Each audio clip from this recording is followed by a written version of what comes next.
अस्सलामु अलैकुम वरहमतुल्लाहि ताला वबरकातुहू। नाज़रीन इकराम, आज बहुत दिन के बाद तकरीबन एक साल के बाद मैं जो है आज आप लोगों से एक मुखातिब होने का मौका मिला वीडियो के ज़रिए।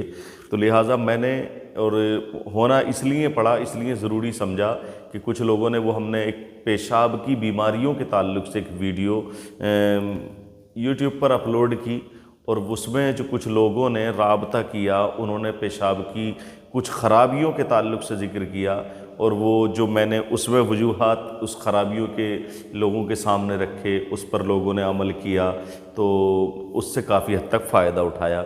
लेकिन कुछ भाइयों ने हमारे राबता करके मुझे बताया कि आखिर ये बताएं कि पेशाब में जो कभी कभी खून के क़तरे आते हैं उसकी वजह क्या है और उसका इलाज क्या है। तो लिहाजा मुझे उसी के ताल्लुक़ से बात करनी है कि पेशाब में जो कभी कभी खून के कतरे आते हैं या पेशाब में कभी कभी छींतड़े जैसे आते हैं या पेशाब में कभी कभी जिस तरह का पनीर होता है ना, इस तरह के टुकड़े आते हैं, तो ये आते क्यों हैं, इसकी वजह क्या है और इसका इलाज क्या है, बस उसी ताल्लुक़ से मैं बात करना चाहता हूँ। तो यूँ तो देखिए इसकी बहुत सी वजहें होती हैं, लेकिन एक मशहूर वजह जिसको हेमोतोरिया के नाम से लोग जानते हैं, है ना, उर्दू नाम इसका यही है। तो इसको जो है ये होता क्या है, ये जो पेशाब की हमारी नाली होती है, जो पेशाब की नली होती है उसमें इन्फेक्शन हो जाता है।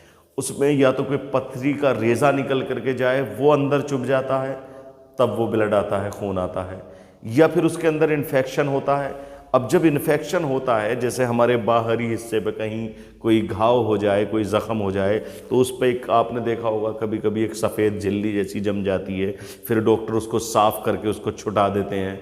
ऐसे ही उस इन्फेक्शन में, उस ज़ख़म में कभी कभी वो परत जम जाती है, फिर जब हम पेशाब करते हैं तो पेशाब के रास्ते वो बाहर आती है। हम घबरा जाते हैं, परेशान हो जाते हैं, हम सोचते हैं कि पता नहीं ये पेशाब में छींतड़े जैसे भी आ रहे हैं, पेशाब में ब्लड भी आ रहा है, लिहाजा ये परेशान होने की बात भी होती है। अगर इस पर गौर व फिक्र ना किया जाए तो ये इन्फेक्शन बढ़ भी सकता है। अच्छा, ये इन्फेक्शन जो बासानी ख़त्म हो जाए उसके लिए मैं आपसे मुखातिब हूँ कि ये बासानी ख़त्म कैसे होगा। तो लिहाजा हिकमत की रूह से अगर देखा जाए तो इसके लिए बहुत ही पैटेंट इलाज मैं आपके सामने रख रहा हूँ। आप चाहें जब बासानी इसका इलाज घर बैठे कर सकते हैं। आप पंसार के पास जाएँ, जामुन की गुठली लें। क्या लेना है? जामुन की गुठली। बिल्कुल ख़ास सीने का राज आपके सामने रख रहा हूँ, जो AM कादरी दवाखाने पे कम से कम 15 सालों से ये तकरीबन रेगुलर लोगों को ये नुस्खा इस्तेमाल कराया जाता है, दिया जाता है और उससे बेफज़ल ही ताला लोग फ़ायदा उठाते हैं माशाअल्लाह। तो उसमें होता क्या है, आप जामुन की गुठली लें और फिटकरी बिरियाँ कर लें, उसको भून लें, फिटकरी भूनने के बाद उसका पाउडर बना लें। जामुन की गुठली, उसका पाउडर बनाएं, कपड़ा छन कर लें, उसको बारीक करना है मतलब। तो ये हो गई फिटकरी, हो गई जामुन की गुठली, हो गई। और तीसरी चीज़ आपको लेना है कीकड़ का गोंद। क्या लेना है? कीकड़ का गोंद। उसको भी आपको बारीक सफ़ूब बना लेना है, बारीक पाउडर बना लेना है। अब जब ये तीनों चीज़ें बराबर बराबर मिक़दार में आपके पास हों तो आप सुबह 3 ग्राम 3 से 5 ग्राम लें, शाम को 3 से 5 ग्राम लें। सुबह को नहार मुँह लेना है आपको, शाम को खाना खाने से या तो 1 घंटा पहले लेना है या फिर 2 घंटे के बाद लेना है।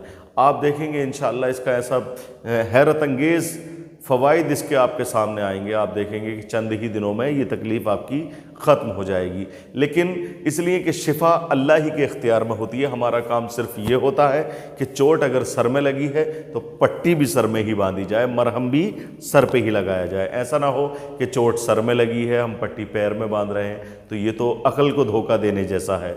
इसीलिए मैं अपने तमाम तर नाज़रीन से मुखातिब होकर के यही कहता हूँ बार बार कि सोशल मीडिया पे आजकल बेपनाह लफ़ाज़ियाँ होती हैं।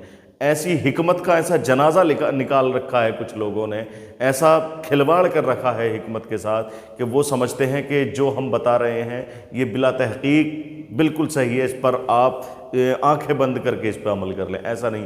कितने लोगों के फ़ोन आते हैं जो बड़े बड़े नुकसानात के शिकार हो गए हैं, इस तरह की جو لفاظیاں کرنے والے حکیموں سے مشورہ لے کر یا ان کی ویڈیوز وغیرہ دیکھ کر، کیونکہ آج کل آپ دیکھ رہے ہیں سوشل میڈیا پہ کوئی تو 2 لوگوں سے مکمل مردانہ طاقت کا علاج کر رہا ہے، کوئی لہسن کھلا رہا ہے، کسی ہمارے بھائی کو 6 مہینے 7 مہینے ہو گئے 10 5 لہسن کے جوے، لہسن کے ٹکڑے 5 7 کھاتے ہوئے۔ یار کیا بے وقوفی ہے یہ، تھوڑا عقل سے کام لینے کی ضرورت ہے۔ میں نے یہ بات اس لیے کہی کہ پیشاب کی خرابیاں جو ہم ضرورت سے زیادہ گرم چیزیں استعمال کر لیتے ہیں اس کی وجہ سے بھی پیدا ہو جاتی ہیں، اور بعض مرتبہ ہم جو سوشل میڈیا پہ ہمیں نسخہ جات بتائے جاتے ہیں کہ یہ نسخہ آپ استعمال کریں، اس سے آپ کی مردانہ طاقت ایسی ہو جائے گی، اس سے آپ کی مردانہ طاقت ایسی ہو جائے گی، فلاں فلاں فلاں، اس طرح کے مطلب ایسی لفاظیاں دیکھنے کو ملتی ہیں جسے دیکھ کر کے دماغ پوری طرح سے ڈپریشن میں ہو جاتا ہے۔